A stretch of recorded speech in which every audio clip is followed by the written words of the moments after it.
दोस्तों, इस खंडित इंसान की बात सुनिए। इसने बिल्कुल जेन्युइन क्वेश्चन पूछा है, लेकिन मैं इसका सॉल्यूशन भी बताऊंगा और इसका आंसर भी दूंगा। जरूर सुन के जाइएगा। 2015 से लेके अब तक 30 लाख लोग देश में मुसलमान हो गए और हिंदू कितने हुए हैं? 30,000। हिंदू कितने हुए हैं दूसरे धर्म से?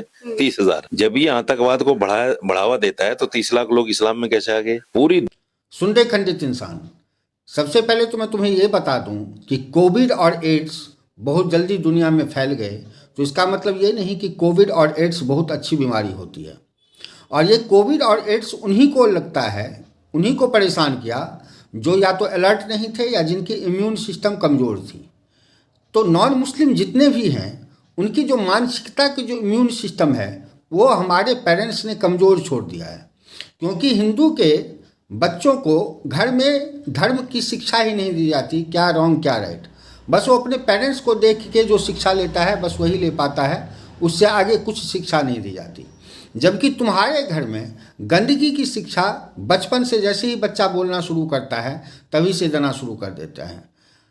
एक्चुअली जितने भी नॉन मुस्लिम हैं, चाहे वो सिख हों, ईसाई हों, जैन हों, बौद्ध हों या हिंदू हों, आज के डेट में उन्होंने अपने बच्चों को गहराई से धार्मिक शिक्षा देना बंद कर दिया है। सबसे पहला कारण तो इसका ये है। दूसरा कारण ये है कि जो सबसे मुश्किल सब्जेक्ट होती है ना, उसे बहुत कम स्टूडेंट पढ़ते हैं, और जो सबसे आसान सब्जेक्ट होता है उसे बहुत सारे लोग पढ़ने शुरू कर देते हैं। जैसे कि हिंदू में सिखाया जाता है कि 7 जनरेशन तक अगर तुम्हारी कोई बहन है तो वो बहन है।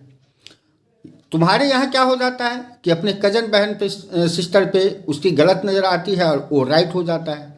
हमारे यहाँ कजन बहन को प्रपोज करना तो दूर की बात है, अगर कजन बहन को कोई गंदी निगाहों से देख ले तो उस बेटे को काट दिया जाएगा, घर से निकाल दिया जाएगा और सोसाइटी में भी उसको अवॉइड कर दिया जाएगा।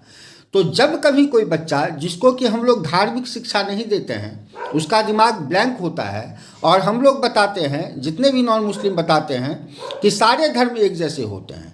तो जब हमारे बच्चे को ये लगता है कि सारे धर्म जब एक जैसे ही होते हैं तो फिर क्या दिक्कत है, हम इस्लाम ही कबूल कर लेते हैं। उसमें क्या होगा, उसमें हमें बहन के साथ सोने को मिलेगा, बड़ी बहन के साथ सोने को मिलेगा, मामी से भी हम निकाह कर सकते हैं, चाचा के मरने के बाद भी हम निकाह कर सकते हैं। तो ये गंदगी जो हमारे हिंदू बच्चे के दिमाग में आ जाता है तो वो इस्लाम कबूल कर लेते हैं। सच्चाई तो ये है कि तुम में से जितने भी मुसलमान हो, मुसलमान कहाँ थे? यही गंदगी लेके तो मुसलमान बने थे ना दोस्त। और तुमने क्या कहा कि मुसलमान आतंकवादियों को बढ़ावा देता है। अरे सच्चा मुसलमान तो आतंकवादी ही है। तू ऐसा कौन सा काम करता है जिसने तुम्हें इस्लाम ने सिखाया है? तो कोई ऐसा काम नहीं कर रहा है। हाँ, प्रोटेक्शन जरूर देता है, उन आतंकवादियों को प्रोटेक्शन देता है, डायरेक्टली या इनडायरेक्टली तू भी तो आतंकवादियों का प्रोटेक्शन देता है।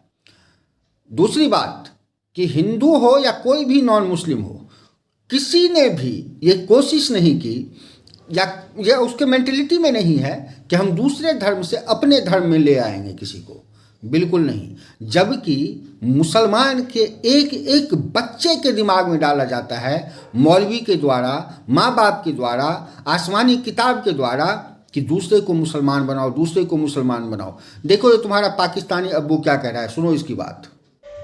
आज मुझे 45 साल हो गए पाकिस्तान से निकले हुए, लेकिन इस जापान में मुझे किसी ने कभी ये नहीं कहा, किसी जापानी ने, मेरे बड़े बड़े पुराने दोस्त ने 20-20 में 40-40 साल के, कि यार तुम अपना मजहब चेंज कर लो, तुम बुद्धिस्ट हो जाओ। मेरी तारीफें भी बड़ी की कि तुम बहुत सच बोलते हो, बहुत अच्छे आदमी हो, बहुत खरे आदमी हो, लेकिन किसी ने मुझे ये दावत नहीं दी कि तुम जो है ना अपना मजहब चेंज कर लो। अब आप ये मुझे बताओ, पाकिस्तान में, मैं आपको खाली चलो सिंध की बात कर लेते हैं, सिंध के अंदरूनी सिंध में जो हिंदू लोग हैं ना, उनको जबरदस्ती कहा जाता है कि आप अपना मजहब चेंज करो। उनकी लड़कियां उठा ली जाती हैं, उनको नीच समझा जाता है, उनके साथ बर्तन में खाना नहीं खाया जाता। बुखार बस इस बात की कि तुम जो है ना अपना मजहब चेंज क्यों नहीं कर सकते। उनको मारते हैं, उनको अगर पुलिस पकड़ ले तो मारती है, मोहल्ले के 4 शुरफा लोग पकड़ लें वो मारते हैं, 4 मौलाना पकड़ लें वो मारते हैं। मतलब उनकी कोई लाइफ ही नहीं है, हालांकि वो पाकिस्तानी है। और उनकी मोहब्बत का, आप जमीन से मोहब्बत का, जमीन से मुराद मुल्क हुआ ना। आलम देखो कि जब इंडिया पाकिस्तान अलग हुआ तो वो इंडिया नहीं गए, तो उनको तो सराखों पे बिठाना चाहिए।